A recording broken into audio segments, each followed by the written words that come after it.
people. You see, our region is blessed. We have over 100,000 people. We're near the nation's capital and Dulles Airport. We're close to 3 other states near our borders. We have ample rail, port, and a transportation system that serves roughly 3 million travelers on a daily basis. From the Winchester area, geographically, you can reach 70% of our 308 million people within a day's drive between Atlanta and Boston. Our region, though, has been in this situation before. For those of you who are Dan Brown symbiologists, we've had military history take place in this part of the country. George Washington was an elected official 250 years ago. Stonewall Jackson and George Custer performed military heroics 150 years ago.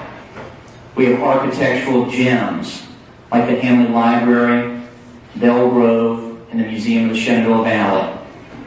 And who can forget the uniqueness of John Hanley High School and the Shenandoah Apple Blossom Festival. When looking at the past, I think William Faulkner, noted author, former UVA professor 50 years ago, said that the past is never dead. In fact, it's never really past. But our history, our location, and our economy do not entirely make up the chamber. It's you. It's members. People are the lifeblood of any organization. My request for you all, our dedicated chamber members, is to do 2 things this year, relatively simple tasks. One is to become a sponsor of an event. Consider becoming a presidential sponsor of an event. And the second is to go out and recruit one other business to join our chamber. You see, our area is an all-American community and has been for years. We're blessed that 75% of the people who live here are able to stay here and work on a regular basis.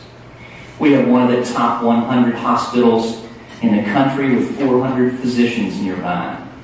We have one of the fastest growing community colleges in the United States in North Fairfax. And of course, Shenandoah University. Each of those institutions with more than 3,500 students with countless economic impacts in our community. Our economy is diverse locally, and we will encourage you to shop locally and shop at the top. But who is your Chamber of Commerce other than the people in this room? Ronald Reagan said 2 things. One is that all great change in America begins at the dinner table, much like the ones that we're seated at now. And that entrepreneurs and their small businesses are responsible for almost all the economic growth in our country. The United States Chamber of Commerce has roughly 3 million business members, but 96% of them are small businesses by their definition. The United States Chamber in Washington sponsors over 2,500 educational programs and events and is the world's largest business organization with a mission to promote economic growth, a healthy business climate, and a quality of life for all of our citizens. President Calvin Coolidge may have summed it up even better, saying that the business of America is business, and that's our Chamber's mission. The Chamber today has a very active board. As Becky noted, for the 2nd year in a row, we have 100% of the board members at the annual meeting. We're going for 3 next year. We have a hard-working staff and currently over 800 chamber members, but we're always seeking more. Because you see, we represent roughly 6,000 businesses in the Winchester-Frederick County area with roughly 40,000 employees. Our economic impact is tremendous in this region. In looking at the past 25 years, the Chamber of Commerce has been active in managing the IDC, assisting the EDC, and previously operated the Visitors and Tourism Bureau. I went back to Einstein for words of wisdom, since he's much smarter than I am. Einstein said that we can't solve all of our problems by using the exact kind of thinking that created them. Our chamber currently is strong, but we need to be stronger. This year we will be more visible and more accessible, and we've started already. And not just with the 7 events with snow in January. You see, in January we started monthly board meetings rather than every other month. In February, we will discuss consolidating board meetings with monthly mixers to encourage greater attendance at both of those events. In March, assuming it doesn't snow, we will have an open board meeting inviting all chamber members to attend a board meeting of the local Chamber of Commerce to see exactly what we do. It's no mystery, it's no secret, and we're here to tell you about it.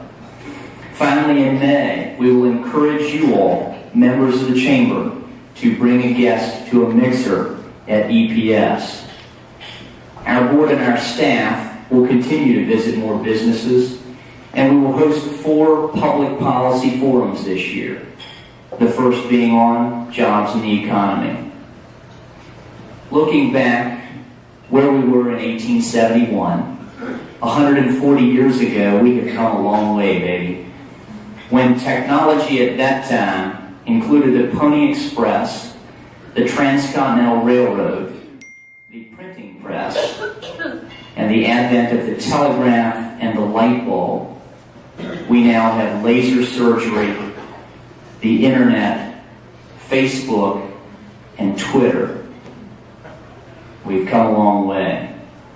Ladies and gentlemen, I'm honored and humbled to be your chair this year and hope that you will assist me with my 2 requests.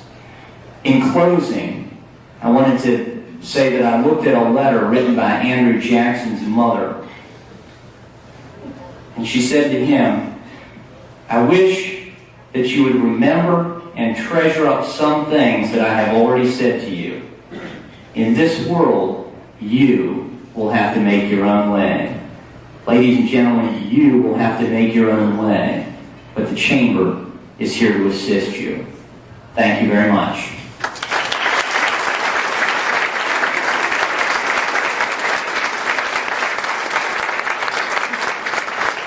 At this time, Mike Odell will take over.